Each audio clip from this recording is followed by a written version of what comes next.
Okay, live na po tayo. Magandang araw po. At ngayong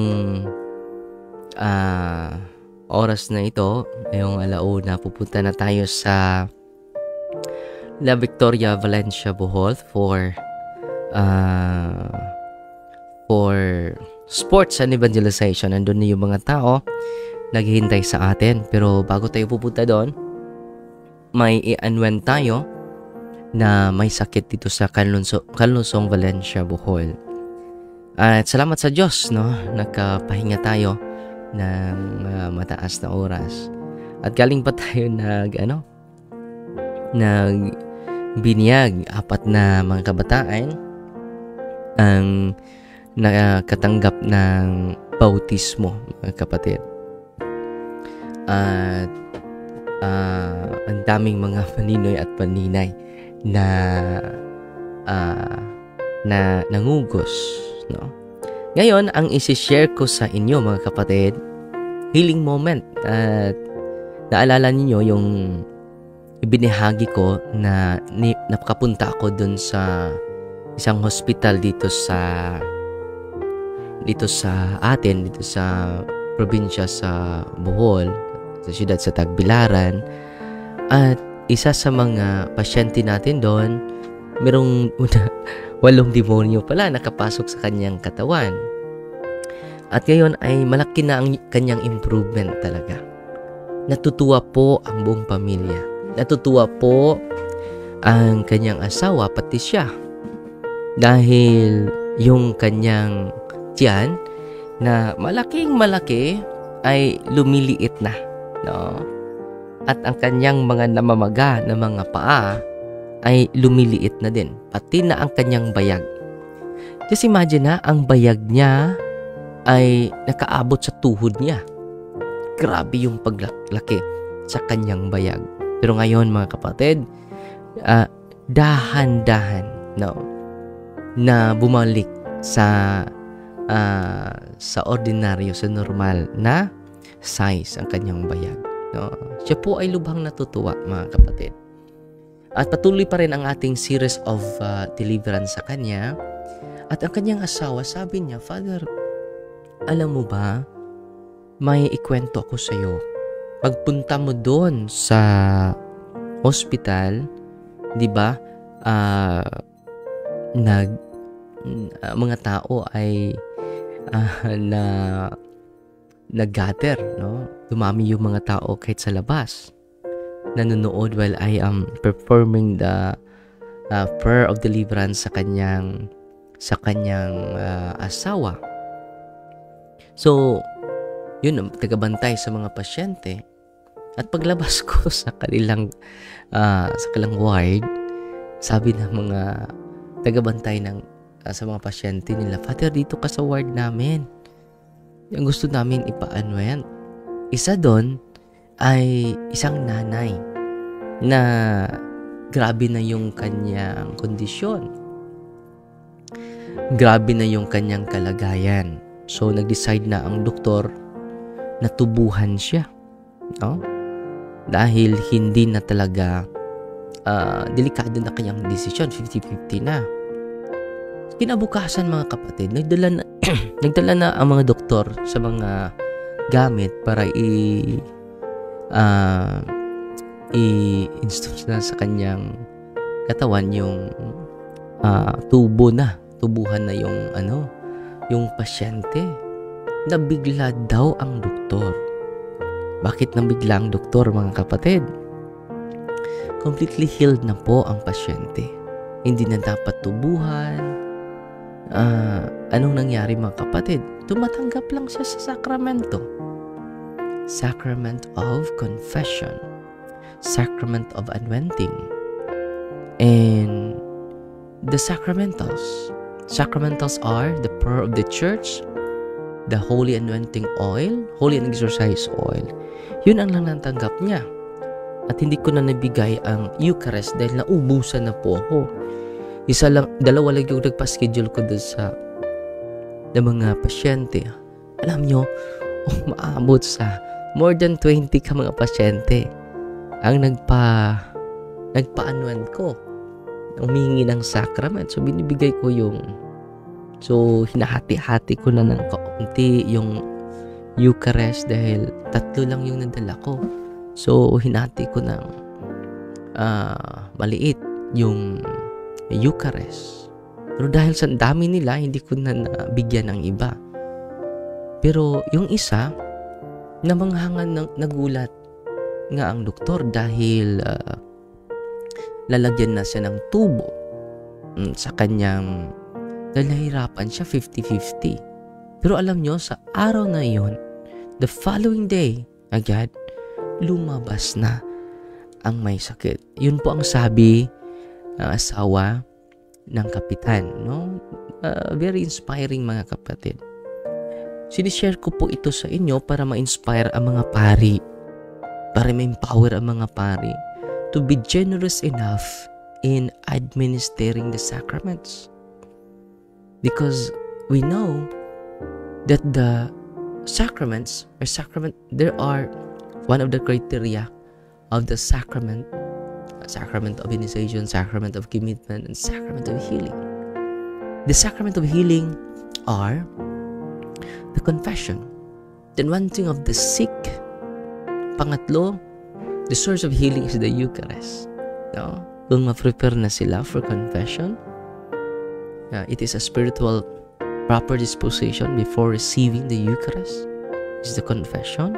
Ang ganda. Ang ganda. By the way, kahit hindi siya gagaling, mga kapatid, as long as he or she receives the sacrament, it is more than a healing. It is more than a healing because you receive grace. At sa mga hindi nakakaalam, ang grace, ang biyaya, ang kayamanan sa kaharian. Yan po ang kayamanan sa kaharian na dapat natin tanggapin. Dapat natin hangarin. Anong sabi dito sa banal na kasulatan? Basahin natin. Ano yung dala ni Kristo? No? Ang dala ni Kristo, pera ba? Ginto ba? Diamante ba? Hindi. Ito ang dala ng ating Panginoong Hesukristo para sa ating lahat. At hindi natin alam paano natin gawin at tatanggapin ito. John chapter 1 verse 17 po. Ito ang nakasulat, mga kapatid. Babasahin natin.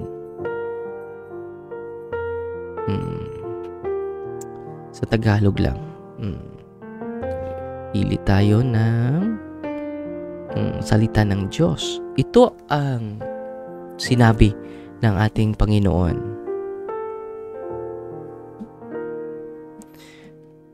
Ibinigay sa atin ng Diyos ang kautusan sa pamamagitan ni Moses. So, kailan ibinigay yung kautusan, yung 10 Commandments? Sa pamamagitan ni Moses. Ngunit ang biyaya at katotohanan, yung grasya at katotohanan ay napasa atin sa pamamagitan ni Kristo Jesus. So, ano ang dala ni Kristo? Ano ang ibibigay ni Kristo sa atin? Yung grasya at ang katotohanan. Yung grasya at katotohanan, mga kapatid. So, dapat we will be happy if we know this truth of our faith. Na saan natin makikita ang katotohanan sa simbahan? Saan natin makakamtan ang biyaya ng Diyos, yung grasya ng Diyos sa kanyang sakramento? Ano ba ang kahulugan ng sacrament?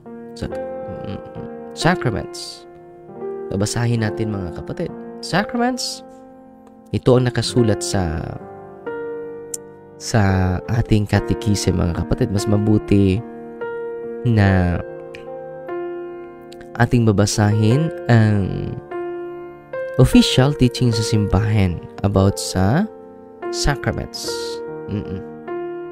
Ito po sa CCC 1084. The sacraments are efficacious signs of grace. Ano? Efficacious sign of grace. So, Grabe. It is not ordinary. Efficacious signs of grace. Hindi ordinaryo. Effective. Efficacious. No? Mabisa na sign sa biyaya.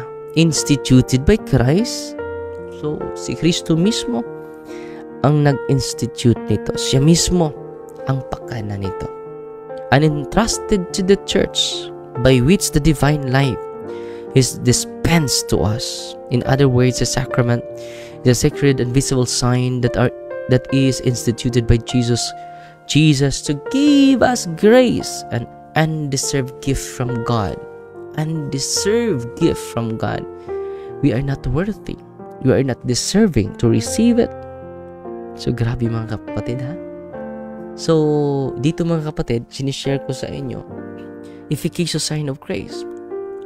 It causes healing. It causes transformation. It causes conversion to our soul, to our spiritual soul, sa ating kaluluwa mga kapatid. It gives life sa ating kaluluwa mga kapatid. Without grace, our soul is lifeless. Walang buhay. No? At salamat sa Diyos. Yan po ang utos ni Kristo sa kanyang mga apostol. Marami sa atin patay na, hindi na buhay, patay na. Dahil yung kaluluwa natin ay wala ng buhay. At ano ba ang utos ni Kristo sa atin? Ito ang utos ni Kristo sa kanyang mga alagad.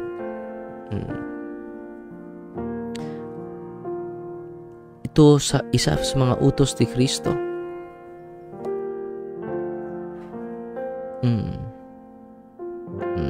Tingnan ko muna, ha?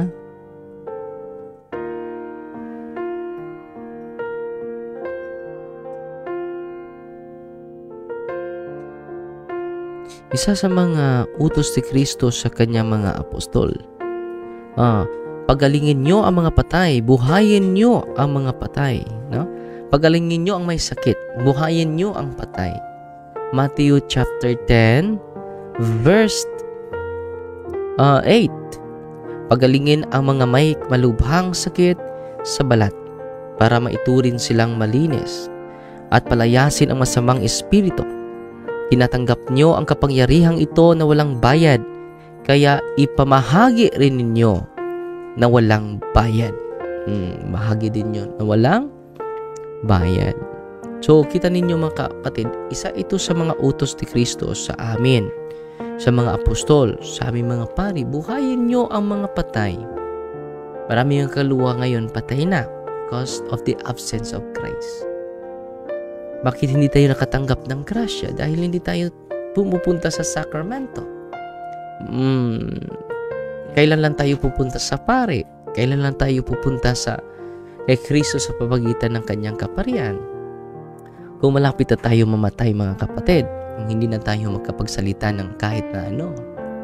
So paano mo ma-consciously receive the sacrament? So dapat conscious po tayo mga kapatid in receiving the sacrament. At sa pamagitan ng sacrament, makatanggap tayo ng grasya. Ang grasya ay ang buhay ng ating kaluluwa.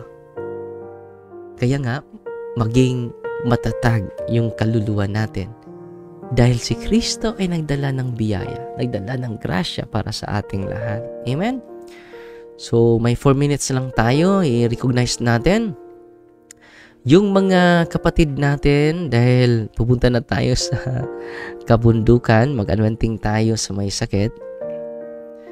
At babasahin natin ang ilang mga komento. Salamat sa mga nagko-comment. Ang daming nagko-comment na. Almost 200 na yung mga comments ninyo. At salamat din sa mga nagpadala ng mga stars. I-recognize ko muna yung mga kapatid natin na mga generous ngayon. Si Ate Mercy Ligan, nagpadala sa atin ng 500 stars. At si Sampaguita Ganda, nagpadala din sa atin ng 100 stars. At si Sister Bibideth Hiso. No, regular po ito. Generous, grabe ka generous. 50 stars po. At si Cheryl Mahait, nagpadala din sa atin, no, ng 50 stars. At si Lina Subido, morning po, Father, nagpadala din sa atin ng 50 stars. At si Adeline Uka, nagpadala din natin ng 50 stars. Salamat po sa inyong lahat. At nanood sa atin ngayon si Janning. Walang absent dito si Janning, ha. Mayong to, Father. From Apo View Hotel, Davao City, no? Maganda yung hotel na Apo View. At Luz Prito, salamat kaayo, Father. Please continue to pray for us. Yes, isasali ko kayo, Sister Luz. Meron ako misa ngayon alas 2, no? Meron tayong misa. Isasali ko yung mga intention ninyo, no? So, pwede kayo mag-type dahil babasahin ko sa while we are journeying towards the barangay of La Victoria. Si Jurich Labuka, nanood sa atin. Hello, Father, i-appeal ko sa imong mga pag-ampo aron matotally healed ako sa sakot ko, Father. Salamat kaayo niya. Receive the sacrament of healing, kapatid, and go to your doctor also for medical advice. Follow them. Si Mercy Alferez, no? Wala itong humpay, wala itong lagi itong present. Pati si Eva Bouvier, no? Nanonood sa atin sa Lipa, Minglanilla, Cebu. Kita-kita tayo sa Lipa. So, pinupost ko na po yung December natin, ilo December. So, sana makita ninyo yung post natin. At yun po ang ating schedule sa buong buwan po. I am so excited of sharing the truth of our faith from the teachings of the church, mga kapatid. Si Linda Dolores Lapay, good morning, Father, watching from Hong Kong. At si John Phil Di Masugid, nanood sa atin. At si Boyles din, na lagi walang absent ito. Si Nilia Agunoy, may udto, Father, may udto sad. At si Elsie Palyan Ascano, nanood sa atin. Si Virgie Italia Ala Ngilan, sana may empower lahat ng kaparian. The flocks are mostly sick in spiritual and physical. Totoo po yan, kapatid. At si Flor Hagapi Cantillas, good PM, Father, watching from Liluan, Cebu, no? Salamat sa lahat ng mga taga Liluan, Cebu, mga kapatid. At may 2 minutes lang tayo. Si Marites Dakipel Fermentera Mata, watching from Dagom City. Si Edie Manang, hello, Father Darwin, please include me in your prayers. So, yes, isasali ka namin sa aming mass intention, Sister Marites. Sister Edie Manang. Si Virgie Dita, you are truly the servant of God. Sana marami pa katulad sa inyo, Father Darwin. Si Virgie D'Italia. Si Lita Paler, Father, i-appeal me sa imong pag-ampo, mga prayers nga maayo kami sa pagbalatian. Daghan kayong salamat ug dalaygon ng Dios, no? Naiuburon, pati ako giubo, no? Si Aileen Villa Rias Bukaw, mayong udto, Father, watching from Talisay City, Cebu. At si Josefina Salar, good morning, Father, watching from Dubai. Si Bibet Hisu, no, watching from Taiwan, no? Sa Taiwan pala si Sister Bibideth. Si Marlon Lubitana, watching from Tutulan, no? Sa Dawis yan, no? Si Sister Janice Alagan, saan ka ngayon, Sister Janice, no? Lagi itong nag-travel. At si Janine, God bless you always, Father. Amping sa imong mga lakaw. Salamat po. Sister Jang. At si Ree Palangan, good morning, Father, from Australia. So, wow. So, kumusta mo ako sa mga Pilipino dyan sa Australia, mga kapatid? Si Brunel Calva Dores, good afternoon, Father Darwin, my idol safety priest and very humble exorcist priest. Kumusta po kayo, Padre? Okay lang. Father Darwin, nag-usap na po ba kayo ni Father Moslares po. Gusto po kasi na makausap, ibigay ko po kay Sis Edna ang contact number po ni Father Moslares po. Kung mag-invite siya sa atin, ang i-contact ni Father si Ate Sheila Tagha po para ma-arrange po yung invitation, kung invitation man. Okay? Kung personal, pwede nyo kontakin si Ate Edna, Sister Edna. Si Ino Ray Carion, mayong udto pads, watching here in City of Friendship, Tagbilaran City. Okay, Sister Brother Ino. So, patuloy po kayo ang patuloy po kayo sa pag-market pitching, kapatid. At si Arthur Altaliza Balita, ipakita mo dito na random ang nagpahiling mo at dineliverance yung libre at di kailangan ng ticket kagaya ng mga event mo dyan sa Bohol. Wala naman ticket, kapatid. No? Libre naman dito. No? Pwede ka pupunta dito sa office natin. Wala namang ticket. Yung wala ding entrance. No? Libre lang lahat. Yan ang binabasa natin sa Matthew chapter 10 verse 8. Libre, walang bayad. At si Yan na Aparicio, tayo pa magbigay nga ng mga religious item para sa mga mahihirap na walang kaya. At yan po ang katotohanan. At si Jumarito Panunse, watching from Hilugos, Leyte. God bless you, Father Darwin. Hopefully makapunta kayo dito sa Leyte. No? Pohon, no?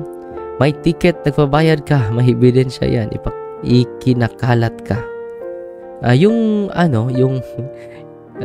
Sa Cebu yun eh. Hindi yun sa akin. Sa the Archdiocese sa Cebu yun. Yung Lake Collaborators.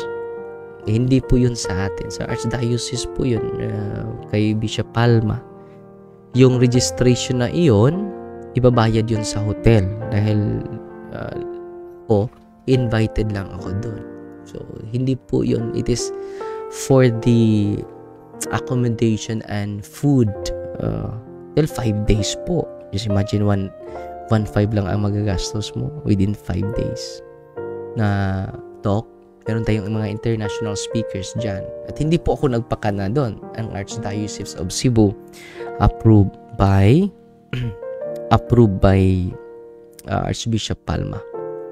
So, sa atin po, walang registration talaga. Kahit piso. At huwag kang maniwala sa mga sabi-sabi, kapatid na Arthur. So, yan lang sa muna, mga kapatid. Mag-anointing of the sick din tayo. Yung anointing of the sick natin, wala ding bayad. Libre lang po. At dinadala natin si Kristo. Yung sakramento niya, walang bayad. Libre po. At huwag kayong maniwala sa mga sabi-sabi lang. Yung message relay, mga kapatid, yung laro na message relay, pagdating sa dulo, hindi na yung original na message. Ang dumating dun sa dulo. So, let us filter the information that we receive from different people.